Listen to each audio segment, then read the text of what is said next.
I want to talk about one of my favorite horror icons, which is Pennywise the Clown, aka Bob Gray, aka It, also known as the Deadlights.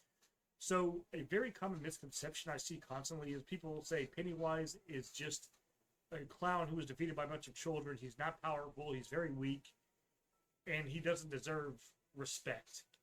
I'm paraphrasing slightly. If you haven't read the novels and you've only watched the movies, this is an understandable take. But if you've read the novels, the canon story of Pennywise, this is a really incorrect take. So, Pennywise is not just a clown. He's actually has no real form at all. And this is actually stated in, I believe, both movies, but especially the first original movie before the remake, where he says, "You'll never see the real me. You'll only see what your human minds can comprehend," essentially. And that's just factual to the books. Pennywise is not a clown. He's a force of destruction and chaos who takes the form of whatever you fear the most. And it varies person to person. Now, with that concept in mind, Pennywise is also one caveat that is explained in the books and not really in the movies that is an important distinction is Pennywise is bound to the physical limitations of his form. He cannot break the limits of reality past a certain degree. He can cast illusions and he can make you see things that are not there, but he has to bend to the laws of physics. So if Pennywise, for example, Pennywise transforms into what you're afraid of. So Pennywise transforms into, say, a dog. He has to behave as a dog. The dog cannot fly.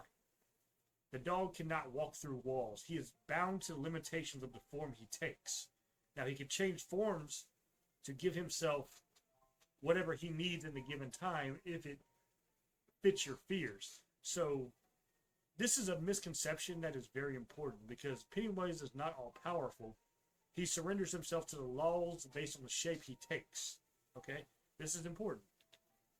Another thing that people often don't know is that Pennywise as a cosmic entity, he has an equal but opposite called Maturin the Turtle, where Pennywise represents destruction, death, and chaos. Maturin is birth, creation, life, and wisdom, essentially. The opposite of Pennywise. And in the movies, Maturin has never actually been openly seen, although there are, in the remake of it, there is a few references to a turtle, which is what Maturin was. He was a giant cosmic turtle. So they kind of went halfway. In the original It, there are no references to Maturin. But in the books, he is very integral to the plot. Maturin taught the children the necessary skills to battle Pennywise. And when they were adults, Maturin seemingly passed away, according to Pennywise. This seems to be confirmed later, but it really doesn't matter to a degree.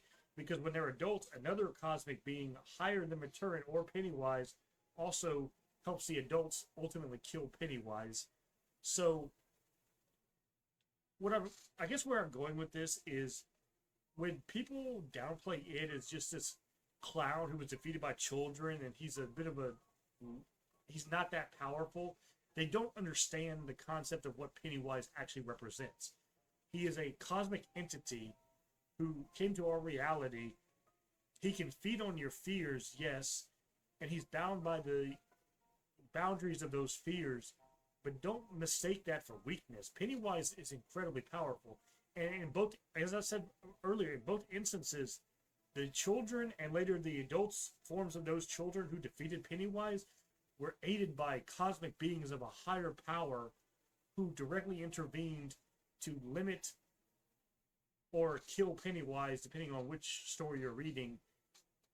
And this is lost on the movie audience often because all they see is children and later adults who defeat Pennywise and later kill him. But also, in the novels, it is strongly implied that Pennywise is not actually dead.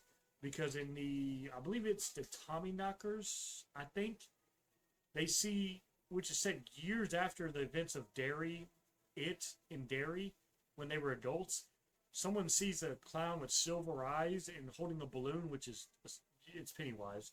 But another novel, off the top of my head, I don't really remember what it is, but there's a plaque written to the victims of Pennywise, and then someone scribbles graffiti over it and says Pennywise lives. So at minimum, it's a crazy person who thinks Pennywise isn't dead, but more likely it's Pennywise himself saying that I'm still alive.